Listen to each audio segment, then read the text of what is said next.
정말로 예수님을 믿으면 천국에 가는 걸까요?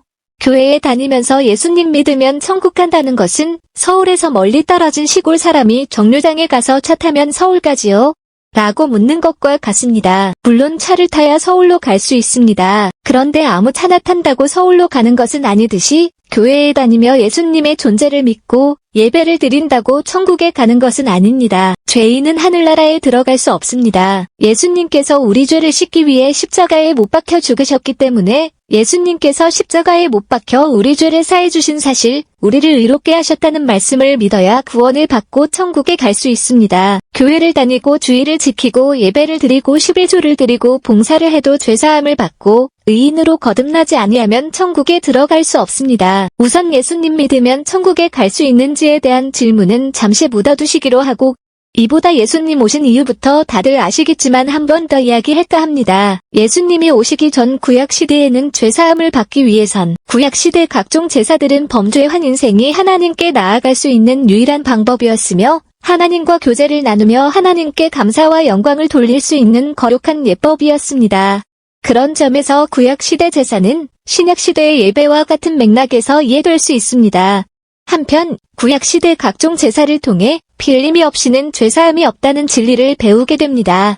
즉 인간이 하나님께 나아가기 위해서는 피 흘림 제사 제물이 필요했었습니다. 히브리서 9장 22절, 이는 십자가 보혈로서 범죄한 인류에게 구원의 길을 열어놓으신 예수 그리스도의 대속의 은총 없이는 누구도 하나님 앞에 나아갈 수 없다는 사실을 예시한 것입니다. 구약시대 제사의 종류와 방법에 대해 먼저 알아보겠습니다. 구약의 5대 제사 번제, 소제, 화목제, 속죄제, 속건제. 제사의 종류에는 번제, 소제, 화목제, 속죄제, 속건제가 있으며 이 5가지 제사의 제물이 바로 동물제물과 곡식제물입니다. 번제는 버려질 부분을 제외하고 동물제물 전부를 불태워 바치는 제사입니다. 그래서 완전함, 온전함의 뜻을 가진다고 볼 수 있습니다. 번제는 기본적으로 속죄의 제사이며 레위기 1장 4절 하나님을 기쁘게 하는 제사, 레위기 1장 9절, 13절, 17절이기도 합니다. 번제가 죄와 연관되지 않는 경우는 전적 헌신이라는 의미로 볼 수 있습니다. 소제는 곡식으로 드리는 제사인데 대개 단독으로 드리지 않고 번제, 출애굽기 29장 38절 42절, 레위기 9장 17절, 나 화목제, 레위기 7장 11절 13절과 함께 드렸습니다.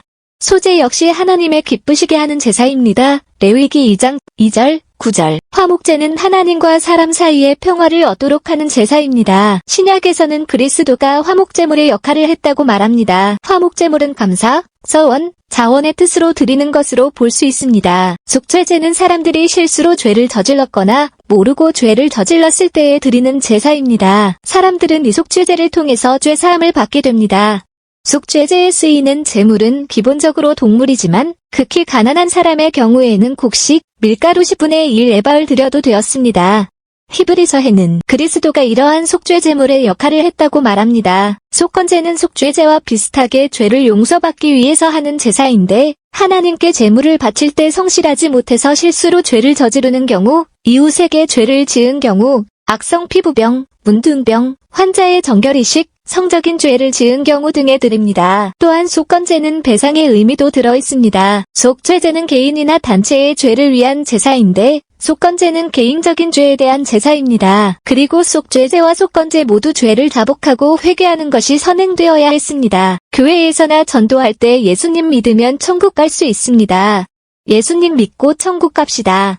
이렇게 전도합니다. 과연 이 말이 진짜 예수님 믿으면 천국 갈 수 있을까요? 교회에 다니면서 예수님 믿으면 천국 간다는 것은 서울에서 멀리 떨어진 시골 사람이 정류장에 가서 차 타면 서울 가지요? 라고 묻는 것과 같습니다. 물론 차를 타야 서울로 갈 수 있습니다. 그런데 아무 차나 탄다고 서울로 가는 것은 아니듯이 교회에 다니며 예수님의 존재를 믿고 예배를 드린다고 천국에 가는 것은 아닙니다. 예수님께서 제자들에게 말씀하셨습니다.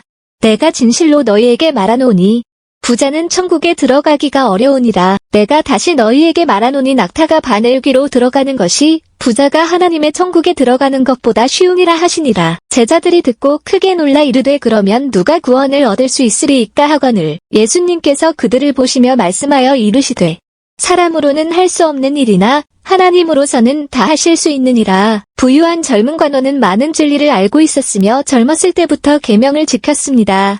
이 점에 있어서 그는 영적으로 부자였습니다. 우리 역시 영적인 진리를 아는 축복을 받았고 그 말씀에 따라 선한 생활할 때 더욱 큰 축복을 받았습니다. 그러나 진정한 축복은 우리들이 가진 모든 진리와 이를 이해하고 적용하는 능력이 오직 주님에게서만 주어진 것임을 인정할 때에만 옵니다. 우리들이 아무리 교만하고 자만하고 있는 한 우리들은 아무리 아는 영적 부유함도 결코 하나님 천국에 들어갈 수 없습니다. 예수님께서 말씀하신 것처럼 부자가 하나님 천국에 들어가는 것보다 낙타가 바늘귀로 들어가는 것이 더 쉬우니라. 마태 19장 24절. 세상의 부는 하나님의 천국을 방해한 적이었고 앞으로도 결코 방해가 되지 않을 것입니다. 반대로 육체적 빈곤은 천국에 들어간다는 것을 보장한 적이 없으며 앞으로도 결코 보장되지 않을 것입니다.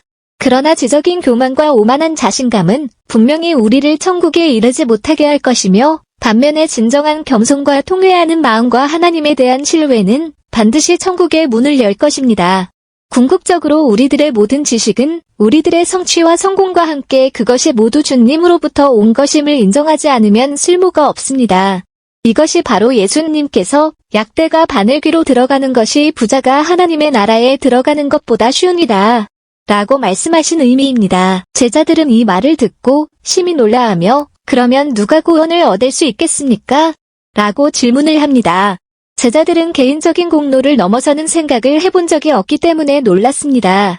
그 제자들은 사람들이 종교법을 엄격히 준수함으로써 구원을 받는다는 전통적인 믿음 속에서 성장했습니다. 그러나 예수님은 그 제자들에게 새로운 것을 가르치고 계십니다. 부자 청년 관원은 모든 계명을 지켰습니다. 그것은 좋지만 충분하지 않습니다. 뭔가가 더 필요합니다. 계명을 지키는 것은 칭찬할 만한 일이지만 올바른 선한 삶으로 지켜야 충분한 것입니다. 그리고 이러한 태도는 계명을 지킬 수 있는 권능도 주님으로부터 온다는 겸손한 인식입니다. 그렇기 때문에 예수님께서는 그러면 누가 구원을 얻을 수 있겠습니까? 라는 제자들의 질문에 대답하십니다.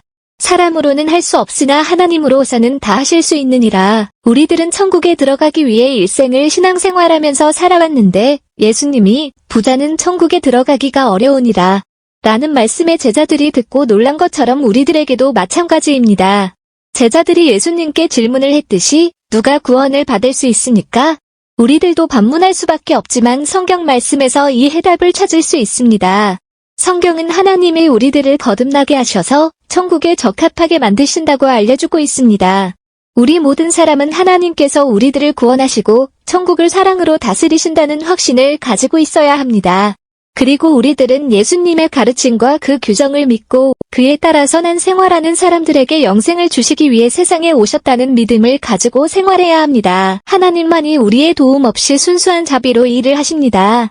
이것이 바로 낙타가 바늘귀로 들어가는 것처럼 우리들이 주님을 믿는 선한 삶으로 천국에 들어가는 것입니다. 성경에는 여러 곳에 예수 그리스도를 하나님의 어린 양이라고 말한 표현이 나온다. 왜 그리스도가 양으로 표현되어 나오는 걸까? 양 하면 독자 여러분의 마음에는 어떤 장면이 떠오르는가? 사실 하나님께서 세우신 구원의 경륜에 있어서 그 근본은 우리의 죄를 해결하시고 용서하시기 위한 그리스도의 희생이다. 희생 제물 대신 예수 그리스도의 대속의 죽음과 보혈을 통해서만이 우리의 죄가 속량될 수 있고 죄로 인하여 생긴 하나님과 우리 사이가 재연합될 수 있게 되었습니다. 구약시대의 사람들에게 예수님 당시나 신약시대의 사람들과 다른 점이 있었다면 그것은 육신을 가지고 직접 이 땅에 오신 예수 그리스도가 아니라 장차 오시게 될 예수 그리스도를 믿었다는 사실입니다. 구약시대의 사람들은 문설주의 유월절 어린 양의 피를 바르거나 장대 끝에 달린 뱀을 바라보거나 속죄의 제사를 드리는 방식으로 죄의 용서를 받았습니다. 구약의 제사는 구약시대에 하나님께 예배하던 의식을 뜻한다. 제사, 세크리파이스는 죄로 인해 하나님과 멀어졌던 하나님의 백성이 죄사함을 받고 하나님과 가까워지기 위해 혹은 하나님께 감사를 표하기 위해 드려졌다. 주로 양이나 소, 염소 같은 짐승을 잡아 그 피를 흘려 번제물로 바쳤습니다. 1. 속죄제 죄를 속하기 위한 제사. 드리는 제물은 신분에 따라 달랐다.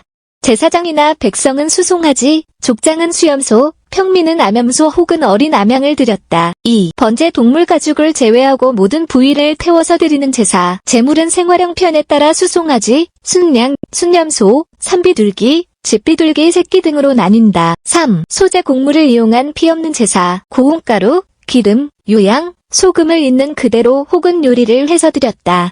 제사장은 제물의 일부분만을 불살라 기념물로 드렸다.